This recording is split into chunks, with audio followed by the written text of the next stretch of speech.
السلام علیکم ورحمۃ اللہ وبرکاتہ۔ دوستوں، کبھی سوچا ہے آپ نے اگر اپنی زندگی میں بہت گناہ کیے ہو، بہت زیادہ، تو کیا اللہ آپ کو معاف کرے گا؟ کیا جنت کا دروازہ اب بھی آپ کے لیے کھلا ہے؟ آج میں آپ کو ایک سچی کہانی سنانے جا رہا ہوں، ایک ایسے انسان کی جس نے زندگی بھر گناہ کیے، لیکن پھر اللہ کی رحمت نے اس کی تقدیر ہی بدل دی۔ اس کا نام تھا حبیب۔ بچپن میں ماں باپ کا سایہ اٹھ گیا۔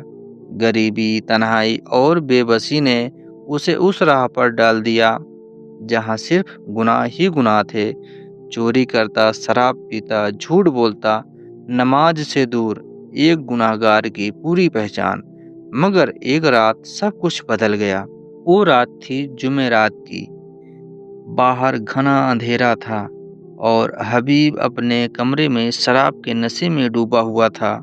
تبھی مسجد سے اذان کی آواز آئی، اشہدو ان لا الہ الا اللہ۔ اس آواز نے دل کو جھنجھوڑ کر رکھ دیا۔ بوتل اس کے ہاتھ سے گر گئی اور پہلی بار اس کی آنکھوں سے آنسو بہنے لگے۔ دل کانپ اٹھا۔ اس نے خود سے پوچھا، کیا اب بھی میرے لیے معافی ہے؟ اسی وقت اس نے فیصلہ کیا، اب نہیں، بس اب اور گناہ نہیں۔ اس نے گناہوں سے توبہ کی، لیکن آسان نہیں تھا یہ راستہ۔ لوگ مذاق اڑاتے تھے، مسجد میں شک کی نظروں سے دیکھا جاتا، پرانے دوست طعنہ مارتے، اب ماشاءاللہ بن گیا ہے۔ لیکن حبیب نہیں رکا۔ اس نے دل سے توبہ کی تھی۔ اب وہ ہر نماز پڑھتا، قرآن پڑھتا، روزہ رکھتا اور جہاں مدد کر سکتا کرتا۔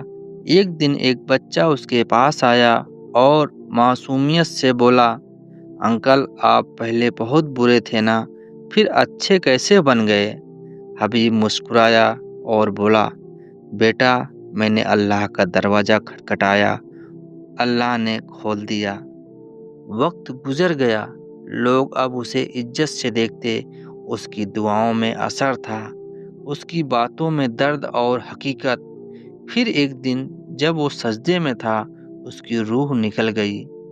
تسبیح اس کے ہاتھ میں تھی، چہرے پر نور تھا اور لبوں پر مسکان۔ پوری بستی اس کے جنازے میں عمر پڑی۔ لوگ کہہ رہے تھے، ایک گناہ گار ولی بن گیا۔ پیارے بھائیوں اور بہنوں، اللہ کی رحمت سے کبھی مایوس مت ہونا۔ اس نے خود قرآن میں فرمایا ہے، اے میرے بندو، جنہوں نے اپنی جانوں پر ظلم کیا، اللہ کی رحمت سے مایوس مت ہو، بے شک اللہ سارے گناہوں کو معاف کر دیتا ہے۔